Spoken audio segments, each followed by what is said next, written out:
You're listening to The Jacob Valk Show. He's breaking down the latest and greatest in sports as only he can. Follow him on Twitter at RealJacobValk. Here he is, Jacob Valk. Hello,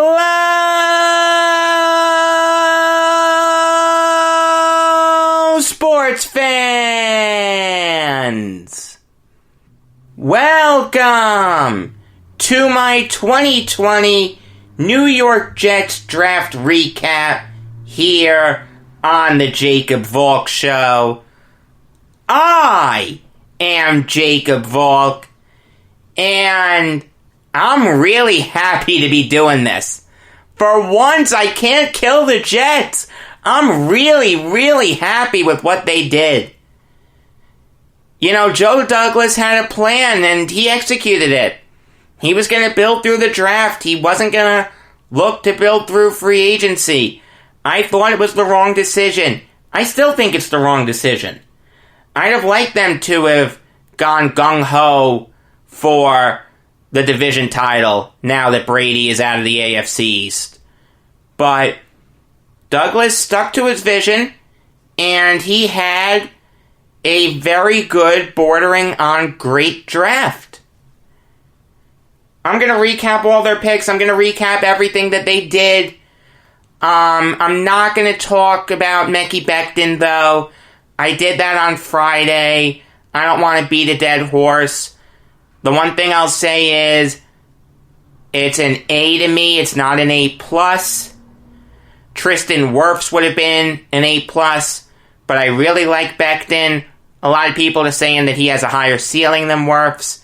You can certainly make that argument. He has a lower floor. There's some risk there, but Becton has a ton of talent, a ton of upside. I really think it's going to work out. The Jets originally had the 48th overall pick. They traded down with the Seahawks 11 spots, and were still able to get a guy that they were targeting at 48, Denzel Mims. And I think Mims is going to contribute heavily for the Jets.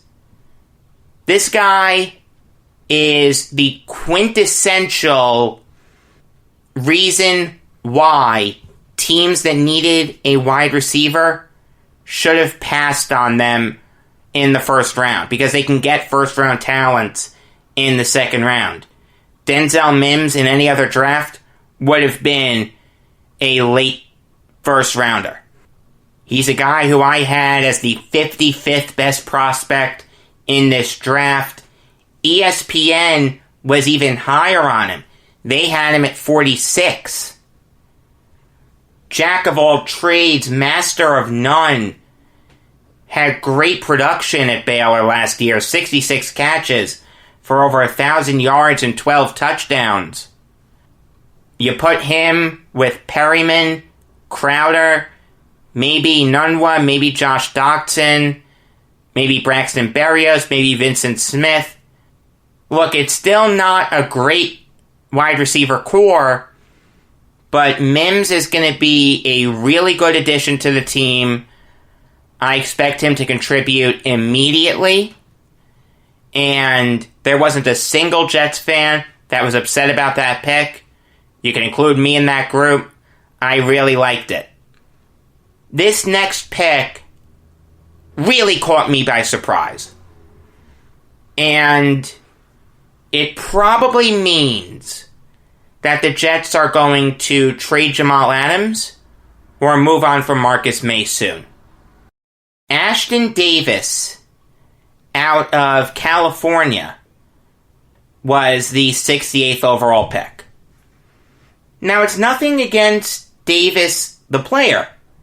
This fit his range. I had him as a third rounder, the early to mid third round, to be specific. ESPN had him as the 71st best player in this draft. Another jack of all trades, master of none. if they trade Jamal Adams to make room for Davis, they're going to go with 2 free safeties. They're not going to go with a blitzing safety, which I really like. It's something I have advocated for a while. If it means that they're going to move on from Marcus May, I don't like that. I like May. I think he's a solid player. He's not great, but he's not terrible. I had 2 big problems with this pick. Number 1, there's no spot that he's going to play.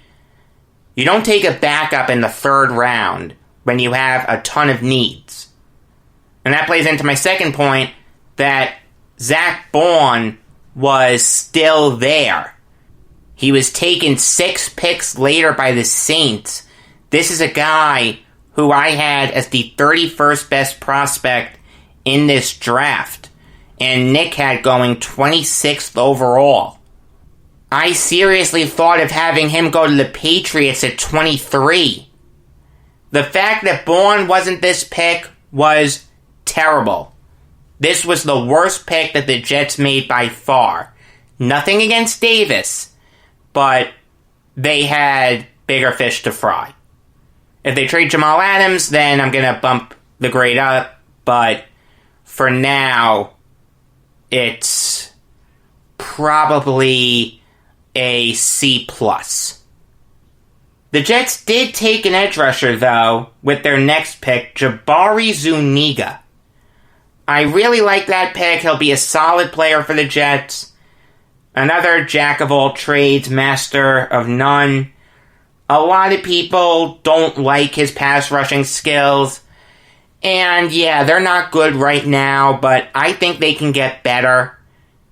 It's very rare that you can find a player who's going to come in and be an immediate sack artist.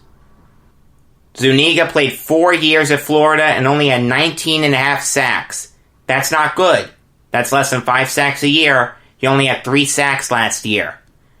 I get that. And yeah, he's going to be the outside linebacker and he's going to be expected to blitz and get sacks.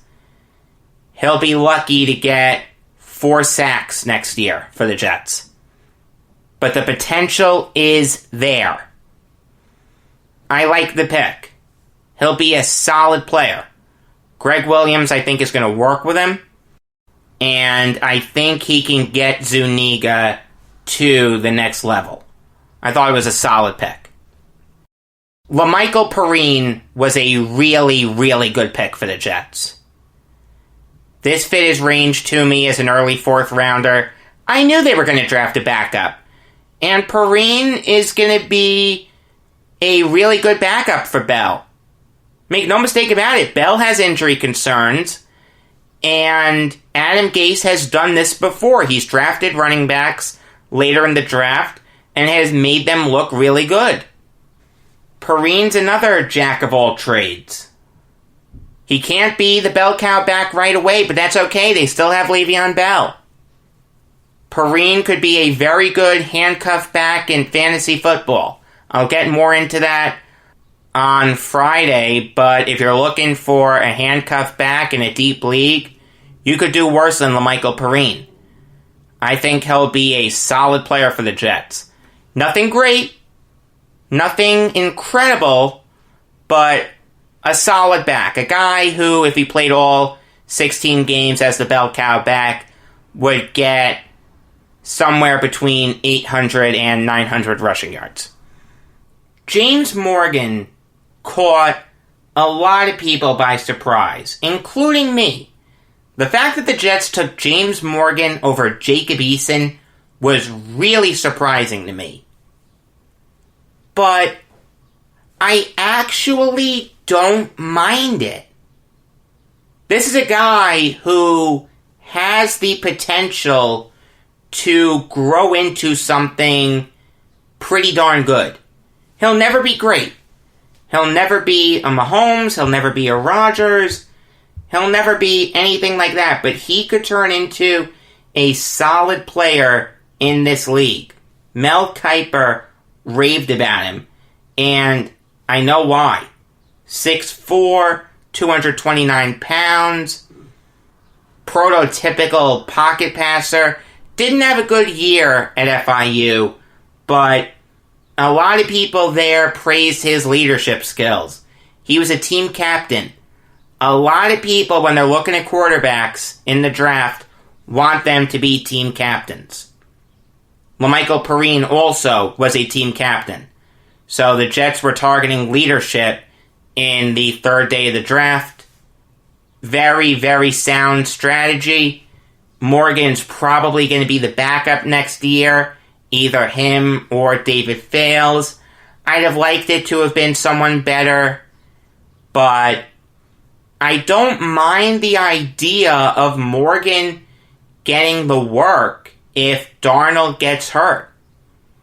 Let's actually have someone who's going to push this kid as a young quarterback who we can go to and say, hey, look, if this kid plays well, if and when you get hurt, you're going to need to earn your way back. Sam Darnold is not a sure thing. Make no mistake about that. I didn't love this pick. I thought there were bigger needs, but I liked it. I'd give it a B-. With their last fourth round pick, the Jets took Cameron Clark out of Charlotte. It's okay if you've never heard of him. He was a guy who, unless you get crazy into the draft, you're not going to have heard of, but this is a guy who landed on a lot of people's radars when they were watching tape on Clemson players, and they were watching the Charlotte game, and Clark was throwing around Clemson players like they were rag dolls. The fact that Clark was able to do that as a member of the Charlotte 49ers is really, really impressive. Now, he's not a good pass blocker, and he has to improve his run blocking. It's average. But he was a team captain. You sensing the theme yet? Really, really good football IQ. Put on the Clemson tape, and you'll fall in love with the kid. Now, you have to dig into him a little bit more to see why he fell. ESPN had him as the 253rd best prospect in this draft. I had a 5th round grade on him. I was a lot nicer to him. The Clemson tape spoke a lot to me, but there were a lot of Conference USA games where he did not look good. But the talent is there. The potential is there. It is very possible that the Jets move on from George Fant after 1 year and insert Clark as the other offensive tackle playing opposite Mekhi Becton. Bryce Hall was one of the biggest steals of this draft. And you can make the argument it was the biggest steal of this draft. I had a 3rd round grade on him. ESPN agreed with me. 87th best prospect in this draft. The fact that the Jets were able to get him in the 5th round is insane to me. Team captain at Virginia. The Jets picked 4 straight team captains. I loved that. This is a locker room that can fall apart. With these new young guns coming in with these great leadership skills, they're going to be expected to hold the locker room together. That's an unfair ask, but I think they will be a positive presence in a fragile locker room. Bryce Hall has great ball skills, a great frame, played really well at Virginia. Yeah, he got hurt last year and that knocked him down some boards. That's why he fell, because he couldn't get a medical recheck. If he had gotten the medical recheck and had gotten the all clear, he'd have gotten a lot higher. But give Joe Douglas credit for realizing the talent that this guy is and seeing that he can contribute. Bryce Hall is going to hold his own. He has a lot of talent.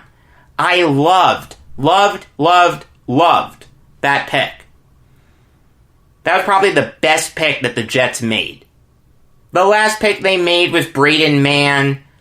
If you listen to my Jets draft preview, I mentioned him as a punter that the Jets could take. A lot of people didn't like that the Jets took a punter. They thought they could have gotten one as an undrafted free agent or in the 7th round if they traded back up. But what's the harm in taking one 191st overall?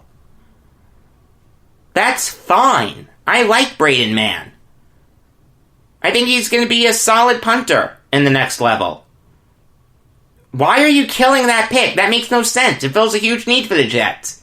They needed a punter. Solid pick. Good pick. I'd give it a B+. The Jets did have the 211th overall pick, but they traded it to the Colts. In exchange for that pick, the Jets got Quincy Wilson, a guy who the Colts took in the 2nd round in 2017 out of Florida. Now, don't ask me why the Jets love former Colts cornerbacks.